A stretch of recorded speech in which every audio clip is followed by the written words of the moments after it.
Hello, everyone. We got a good presentation for you today. Today we have Meira Amster from the Amster Law Firm, and she's going to be discussing self-determination, what it is, and how to get it. Just a quick background here. Self-determination is something that is a hot topic ever since June 5th of 2021, when it became open to all regional center consumers. It's a program that provides individuals with autism, cerebral palsy, epilepsy, intellectual disabilities, and other developmental disabilities, and their families with more control and flexibility over the services and supports that they need. Self-determination is a voluntary regional center program that provides participants with an individualized budget in which they can use to purchase the services and supports they need to implement their person-centered plan and individual program plan. For example, participants and families may purchase services from traditional providers or local businesses, hire support workers directly, or negotiate unique arrangements with groups and individuals in their communities. And one of the nice things for me as a professional who is an expert in one area of a topic that is relevant to individuals with developmental disabilities is that I actually have business relationships with other professionals who specialize in other areas. And so today, Meira Amster, who is, as I mentioned, an attorney, she's with Amster Law Firm, and she's going to do a presentation today on the self-determination process. And so, Meira, the floor is yours. Hi, thank you, Larry. Thank you for inviting me to talk about a really exciting new program for all of regional center clients. So let me tell you a little bit about me. And I'm going to first tell you a little bit about my why. This is on my left. I'm not sure if it's your left, but on my left is my daughter. She is just about turning 10 years old, and she has Down syndrome, and she's a regional center client. And on the right is my beautiful niece, Zoe, and we're all Dodger fans. But Devora is my why. Devora is my 5th child, and she was born with Down syndrome and with other medical conditions. And we had a pretty rough go at it at the beginning. And I was an attorney, and I had been an attorney for a while. But when I started advocating with the regional center and then with the school district and then later with IHSS, I realized how hard it was to do that advocacy. And I thought that if I had trouble and I'm a professional and I have all of these sources and resources, then other parents must also be having a hard time. So that's when I opened up Amster Law Firm back in 2015. And I've been providing services in the area of special education, including IEPs and due process complaints, regional center advocacy, including now self-determination, and also some IHSS writs. After Larry's done with the case, sometimes I help him out. But let's just start with my presentation. I will try to go as quickly as possible so we can also have time for questions, because I assume there's going to be questions. And if we don't, Larry's going to ask me some questions. So as you know, how it works for traditional services. How it works for traditional services. You have an IPP that outlines, your different services and the plans. And basically, the way I look at it is that you have 2 lists. You have a list of services and providers on one side, or you list of providers, and you have a list of services on the other hand. So you can pick from column A with your services and column B with your providers, and you pick from one from column A and one from column B, and that's what you get. And the regional center pays the vendors based on a set rate. And as many parents know, that respite is a service that a lot of a lot of clients from regional center get. And respite pays basically minimum wage, $15 an hour. But it's very, very hard to find someone that you will actually want to leave with your child or whomever at $15 a rate, $15 an hour. You just can't find someone that'll come to your house, whatever it is, 30 hours a month, and be there with your child. So what self-determination, it just changes that whole model. I'm not always sure where to put this slide. I'm going to put it here. It could also go later, but I'm going to just give you sort of an overview of the timeline going into self-determination. But this is a really good slide, and you might need to look back on it a number of times. And some of things in the end can sort of be done. Some of them can be done simultaneously. But first, you attend. I'm going to give you this overview, so it'll help you sort of orient the rest of the presentation. You attend orientation. You hire an IF stands for independent facilitator, of which I am one of. You work on the person-centered process. You have an IPP, excuse me, to share the person-centered plan. The regional center produces a draft of that budget. You go into sort of negotiations regarding this budget. You certify the budget. You select an FMS provider. We're going to go over all these terms. You create a spending plan. You submit that spending plan to the regional center. The regional center approves the spending plan, and then regional center release the fund to the FMS. So just keep this sort of slide in the back of your mind as we go through this presentation. Larry sort of talked about what the idea of self-determination, but it's a voluntary system of different ways of providing supports for the person through a person-centered plan. Instead of sort of the IEP in the educational contents, or the IPP in regional center, but the person-centered plan becomes sort of the centerpiece of what you're doing and the services and where you're going towards. So here's another way of saying what the self-determination is, but I'm going to just give you a little bit of history before we go into some more of the meat. Self-determination is not new. It's based on a 20-year-old project with 5 regional centers that were in sort of this pilot program. In 2013, self-determination was signed into the law. 2018 was finally when we started to roll it out to the 2,500 participants. And as Larry said, on June 5th is when it became available to all individuals.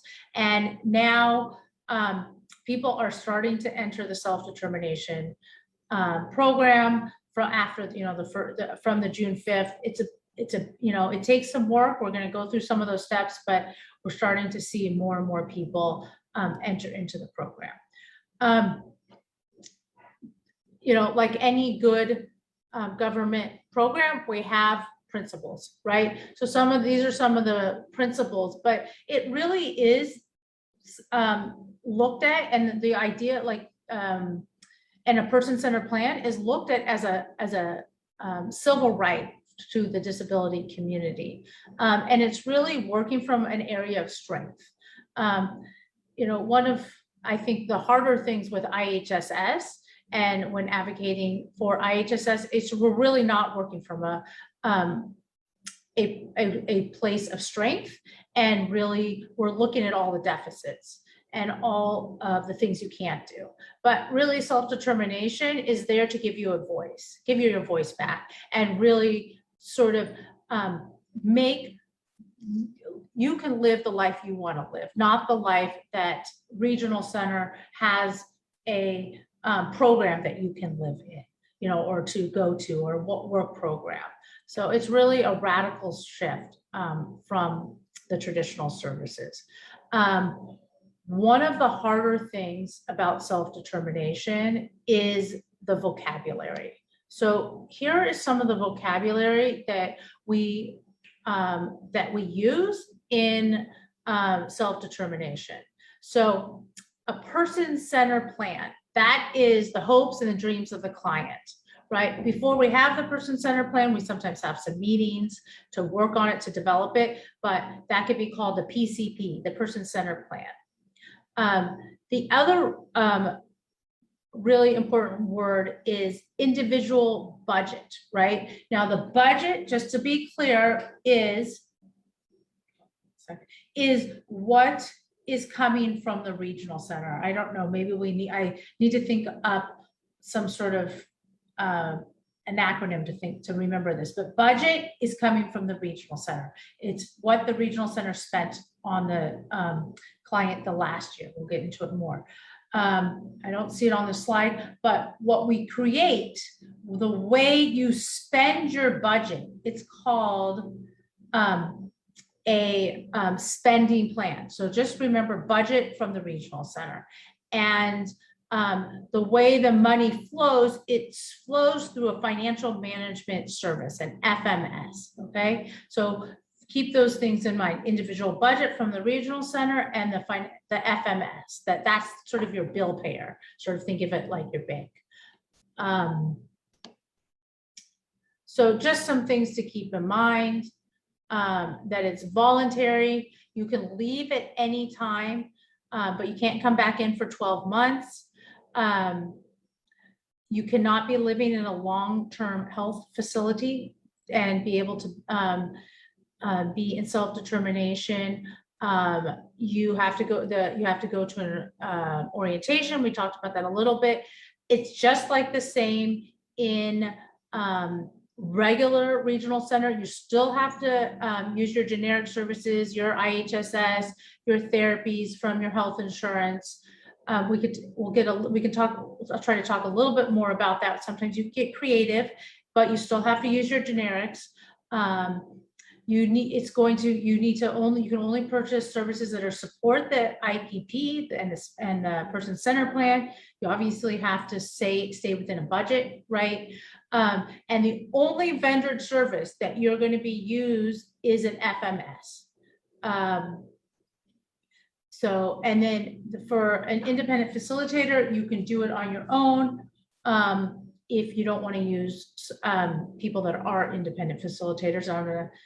I'm going to save it to the end because I'm going to talk a little bit more about funding for independent facilitator and how that can get paid.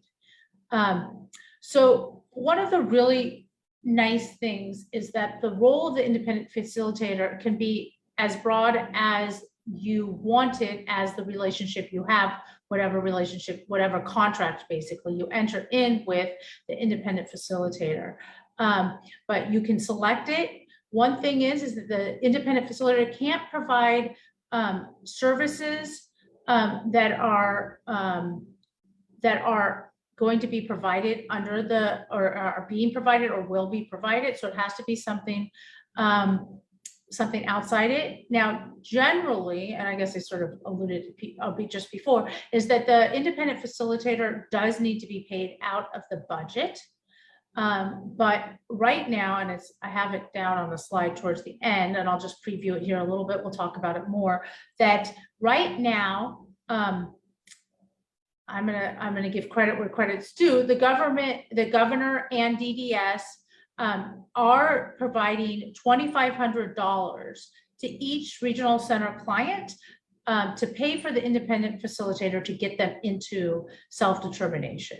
So basically, you have to talk to each individual independent facilitator, but you're getting $2,500 for your first one to get you into self-determination. So there's a little, I guess it's a nice little gift right now that's coming from the regional center.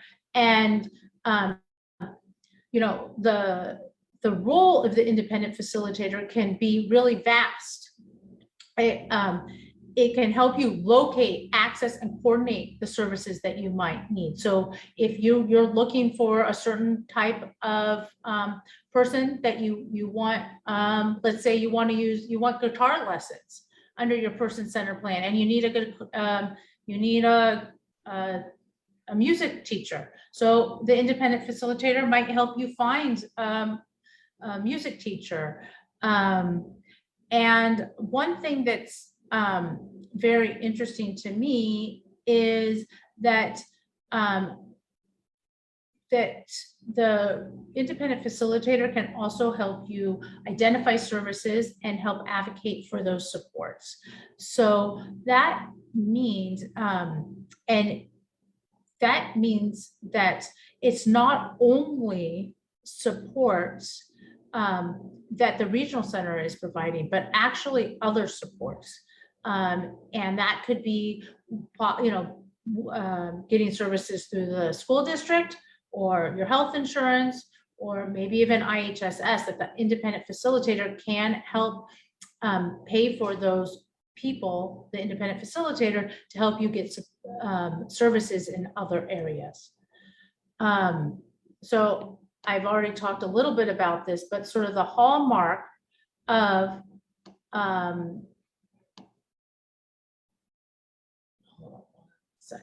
the hallmark of, and the centerpiece is this person-centered plan.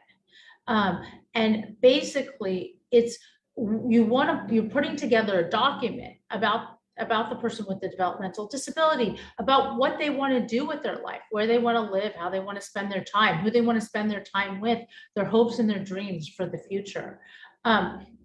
The way I see it is that we have, when you work with me, it's a 3-step process. There's some pre-planning, and I do it with a meeting with either the participant or the participant's family. And that's where I get to know the person and some of their background. And then we move on, and you can call it maybe a party with a purpose, where we meet with the person's circle of support, whatever it is, maybe it's an ABA provider, maybe it's a teacher, maybe it's an aunt or an uncle or grandparents, parents, siblings, whoever it is. You get the circle of support and you get together, and we really work on figuring out the hopes and the dreams, and also what supports those people need, what supports you might need, and actually some real action plans, right? And what you want to do. And then once I get all that information, I put that together, the plan. And once I have that plan, I reach out to the regional center and I say, great, I've got my person-centered plan.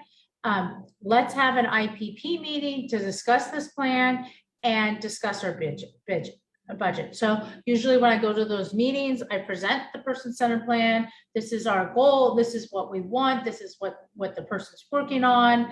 And I also discuss, what we need. And usually at that point, the regional center will hand me the 12-month budget. Basically, they'll hand me the expenditures that the regional center has paid out on behalf of the client for the last 12 months, right? So that, and we'll go into that a little bit more. And then I will talk about some new or unmet needs that they might have. And then usually there's some corrections to it. And these IPP budget meetings where we talk about the spending plan and the budget, it takes usually 2 to 3 and sometimes 4 meetings until we really get to be able to finalize this budget. Now, remember, budget is from regional center. Budget is coming from the regional center. And really, the budget is the amount of money that they spent on the client for the last 12 months. So you get that number, whatever it is, let's say it's $10,000. Adjustments to that amount of money can be made up or down depending on the circumstances. So let's say, in COVID, which happens quite a bit, you haven't been able to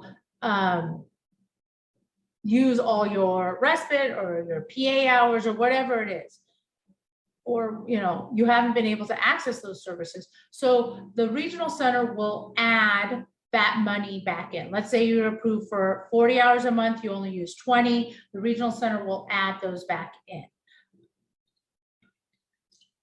At this point, we will also ask about services which the regional center has not paid for. I don't have a slide on this, but I'm going to give you, this is really, really exciting information. Back in July, when the governor signed the budget, the trailer bill, a very exciting thing happened. For those of you remember that have older kids and Larry might remember this, I'm not sure, but before 2009, regional centers used to pay for a group of services called recreational therapy. In that was summer camps, horseback riding, swimming lessons. It says educational therapy for someone under 18. There's a whole group of things that they were paying for fairly regularly, but because in 2009, because of the budget constraints, they temporarily stopped paying for those rec therapies, except in an unusual situation, but generally they were not paid for. But now the governor signed those things back in. So even in the traditional services, you can now start asking for, whether or not the regional center is ready to give it to you because they don't have vendors, but that's a little bit of a tangent. But you can start asking from the regional center, you can start asking for swimming lessons and horseback riding and camp. I don't think I mentioned that before. Camp is also back on there, swimming lessons, sports leagues. Those are sort of things that regional centers are going to be paying for in the traditional system. And now, as I'm going through these budget sort of negotiations with the regional center, I'm bringing up all of those services as unmet needs, right? Swimming lessons are unmet needs. Summer camp is unmet needs. Again, because now we can pay for those. So that's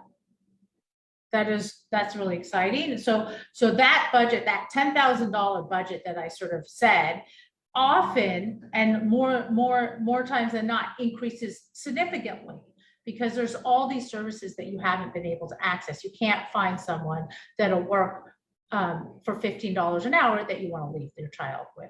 So budgets are increasing significantly from that first amount of expenditures. And so you go through this process of negotiating and adding things in, taking things off. Sometimes regional center has to do like assessments for like a new need, whatever it may be. And then once you'll finally figure out, you'll be done with this this budget, and then you can certify it and you sign off on it. And then that I talked a little bit about unmet needs here. Okay, so I'm sorry, just going ahead. I'm going to talk about this a little bit, and then I'll go back. So once you have that budget, the next thing, and this is why it's so confusing, this because there's another sort of money term, is the spending plan, right? The budget's from the regional center. The spending plan is what you put together with your independent facilitator and possibly with the FMS. That's how you want to spend the money, right? So you have your $10,000 first budget became a $20,000 certified budget, and now you have this $20,000, and how do you want to spend it? Do you want to spend it on guitar lessons? Do you want to spend it on you love movies and it's like the center of your life? Do you need help at the movie theater? You're not independent, so do you need to hire a personal someone, a community integration coach, that's something I'm using quite a lot, to go with you to movies, and you're going to go and you're going to pay for the movies. And are you going to take the train to San Diego? I don't know. It's limitless based on what the person center plan. Are you going to pay for swimming lessons or horseback riding or camp? What is the spending plan is how you're going to use the money. I'm just going to go back a little bit, make sure I don't. So I sort of talked about this a little bit. So a lot of times it's what you call it. I sort of alluded to that before. You remember, we can't replace generic services. So you might need to call it something else so that it doesn't sound like a generic service. I'm just going to throw some things out. Maybe you need help with communication. You need to work on your communication skills. So maybe you could work with your communication skills with a speech therapist, or maybe you can just work with your communication skills with a community, what was I going to say, like a communication partner. A communication partner could or could not be a speech therapist, but maybe you write down a communication partner. I talked about like a community integration coach, right? You need swim lessons. You need someone to go with you to help integrate it in the community, or maybe it's a personal assistant, or maybe it's part of your day program. So it's all about sort of aligning what you want with the traditional service. But we can talk about it a little bit if anybody has specific questions. Yeah, go, Larry. I was going to say that I have a family that actually, the mother of her son, she became a vendor with Regional Center. And this is obviously before this. And she essentially is providing a service that would be similar to social rec. She provides, services for her child where they go out in the community and visit, various locations. And I have another family that actually got involved with horseback riding as a result of vendorizing with Regional Center. So I guess my question to you would be, would this be something that the parents could utilize in order to make themselves vendors? So they can actually. Yeah, so remember, we don't have vendors. And the really nice part about it is when to become a vendor, you have a pack of papers that you have to fill out with the Regional Center that's this big, and you only fit into certain code sections, right? You can only provide, 331 service. You can't provide 335 service. You're only vendored for certain services. Plus you have to take care of all payroll and all that stuff by yourself. So basically you can be hired as let's say the community integration coach, and the FMS hires you. You do actually, you have to pay the taxes and all of that, but it's all taken care of through the FMS, and the FMS basically hires you. We can talk about it a little bit more, but yes, if I don't know if you could be under 18, it might be a little bit harder. I don't think you probably could be hired for some of those things, but especially over 18, you can definitely be hired for that. And like the horseback riding, they just have to become a provider or vendor under the FMS, and it's basically like a one-page form. Whereas, to be a vendor of the Regional Center, to pack it this big, and you have to show this and that and insurance. It's really difficult, because I've helped some organizations with that. But with an FMS, it's a very quick process. So do they need things like insurance and stuff like that? Is it similar to what it would be for like a business? So, it depends on the structure. I'll go over a few things, but the FMS has different models that you can choose, right? There's different models of FMS, and it gets a bit confusing of all things, right? There's the bill payer, and so the FMS fees, remember the FMS is the only vendor service, and they're set. by the statute, or by DDS, whatever it is.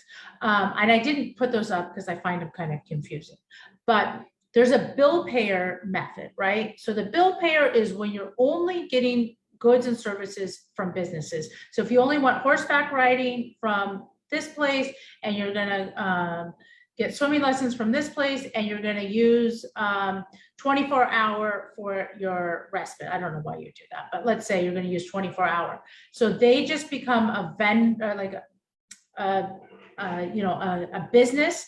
They go to the FMS and says, I'm going to provide all the services. I forgot how much it is. It depends on, how many services, but let's say it's like $100 a month. And then there's sole employer and co-employer. They're very similar, but and there's different prices. Well, like I think it caps out at $165 per month for sole employer and co-employer.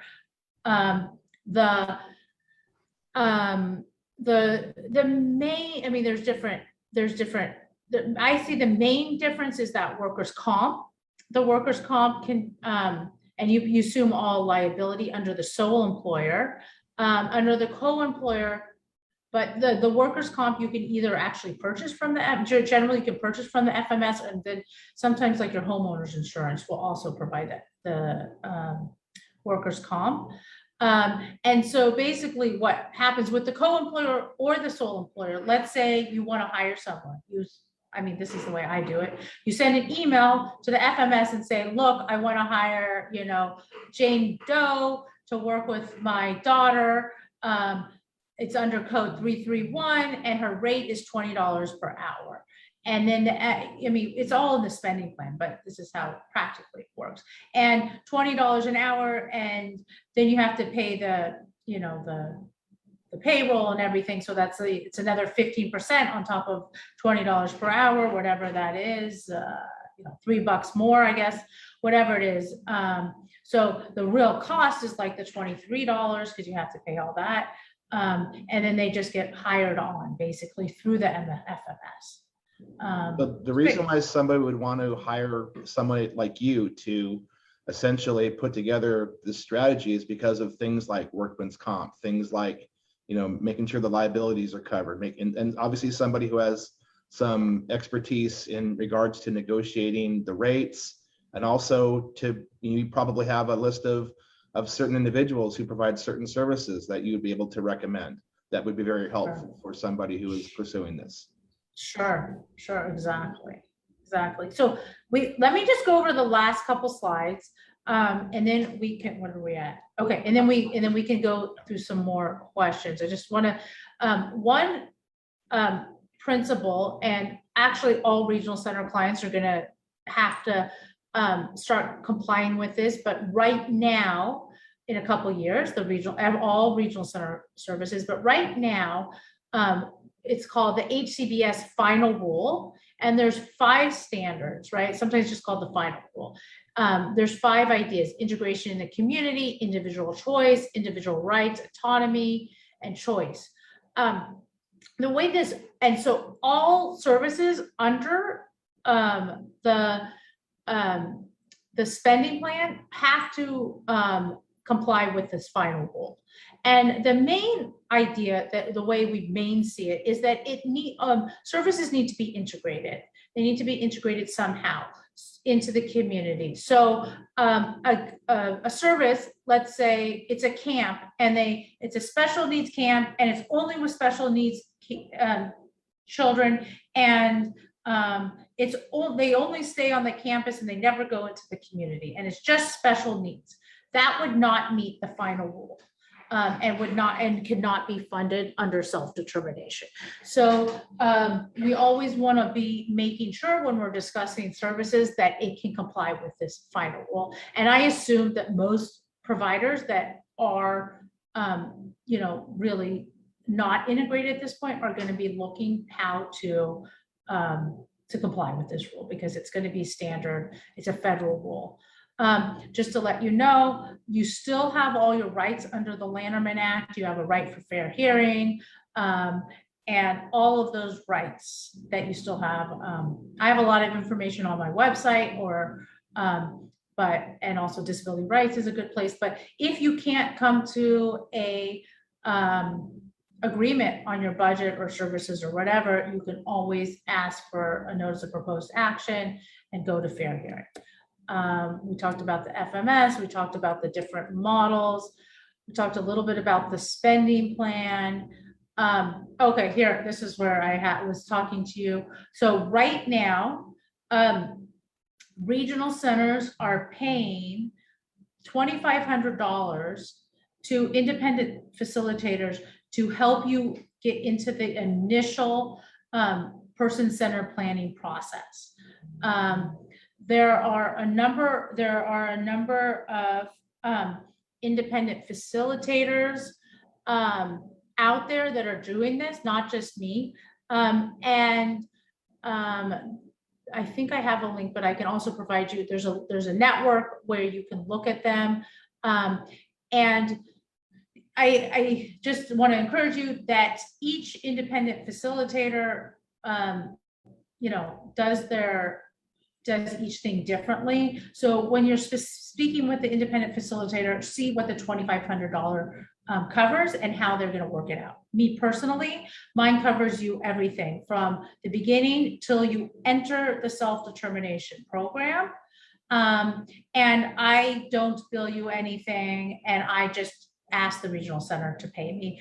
And I get paid once I give them the person-centered plan and my invoice, then I get paid the $2,500.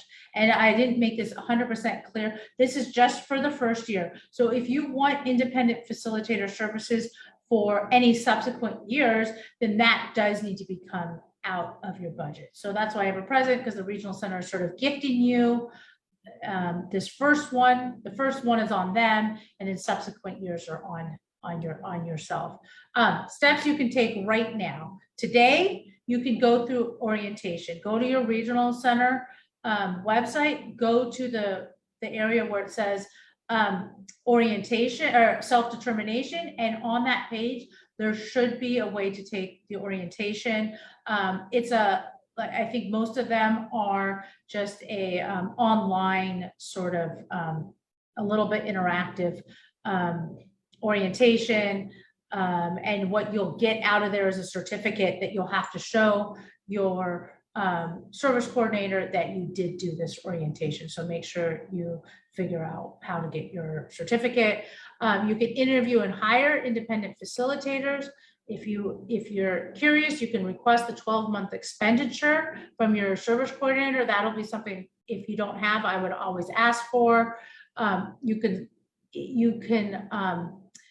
One thing that, what we were doing as we were preparing to get into self-determination, because we had this long wait before you saw, the pilot program started, I think, in 2018, and then we didn't start until 3 years later. Something that I've been encouraging families to do is look at the services that you're receiving, see if there's any services that you are missing, and start asking for those. And so you could still do that right now if there's anything that you're missing. And you can start sometimes there's assessments that have to be made. So you can start that process. And if you want, you don't have to, but I'm just giving you some homework. If you're that type of person, you can also start interviewing different FMSs. You can get the list of FMSs either from DDS or from your regional center website. Each of them are sort of vendored at different regional centers. And each FMS is doing things a little bit differently. Just one last thing, and then we can go on to questions, that this is a new program. And as everyone knows, regional centers vary greatly, and the regional centers vary greatly, and the service coordinators vary greatly.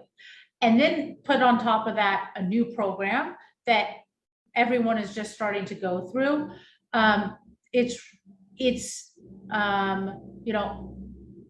taken a little bit while. We're still getting out the kinks.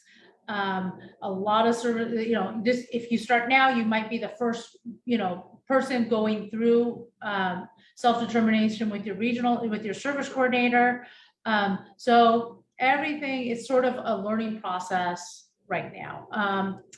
And then just some resources. I always like to give people resources. The DDS DDS has a lot on self-determination. And then I put West Side Regional Centers, but your regional center should also have a self-determination section. And then I have sort of two links for the same place. Disability Voices United has a lot of information on self-determination, and also they created like their place where they have all the information is on this interchange, and they do weekly or bi-weekly presentations, and I think most of those are up on YouTube, so you could spend hours upon hours upon hours listening to videos about self-determination. I have actually listened to quite a bit of them. You can also look on my blog for more information. And I'm just going to go back here. Sorry, one other step that is actually really, really helpful. Each regional center has a self-determination committee.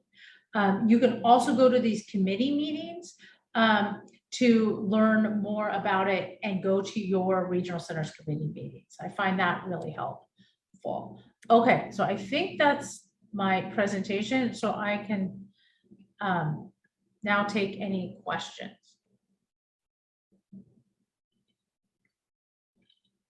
Larry, I think you're still muted. Yeah, Larry, hit the mute button.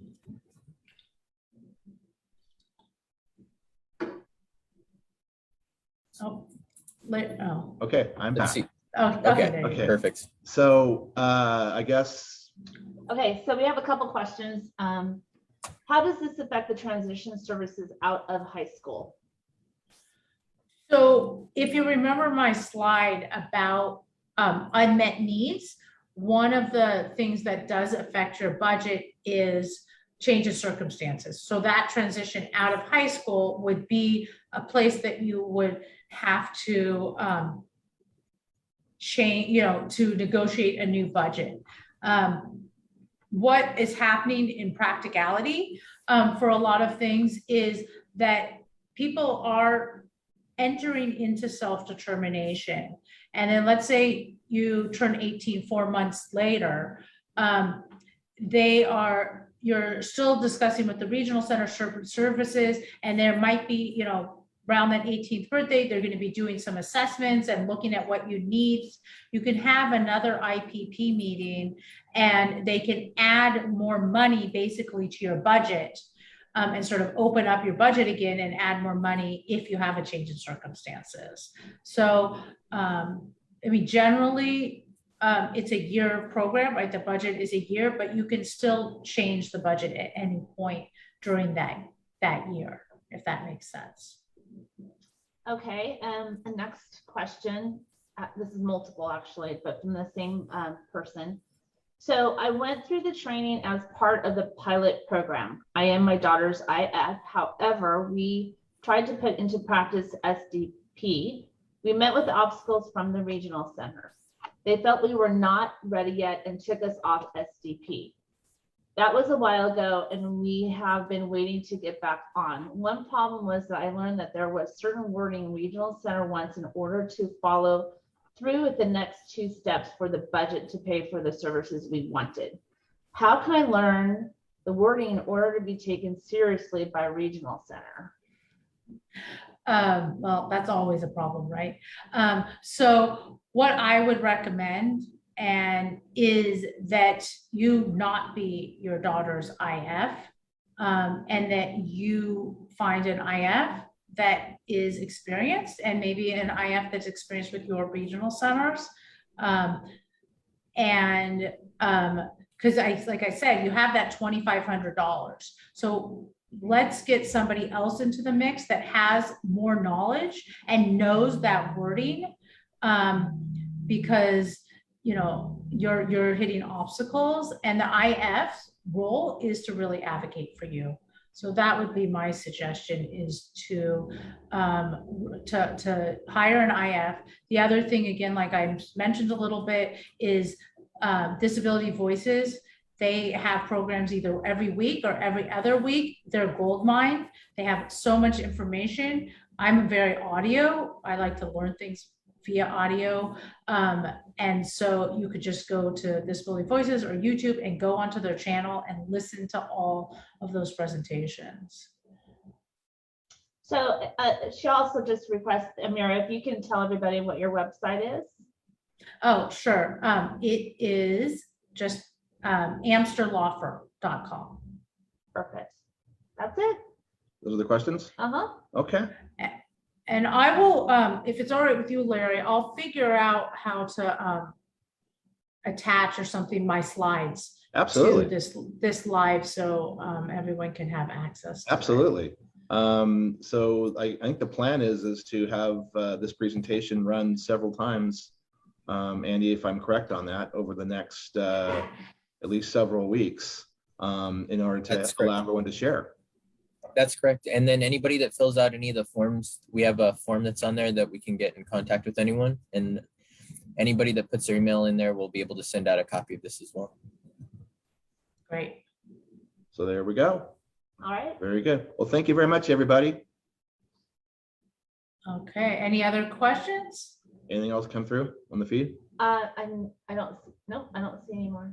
No. And just a reminder too, if you have questions after this presentation is done, or at any point, as this is going to run, over and over the next few weeks, you can always reach out to Meira directly with your website.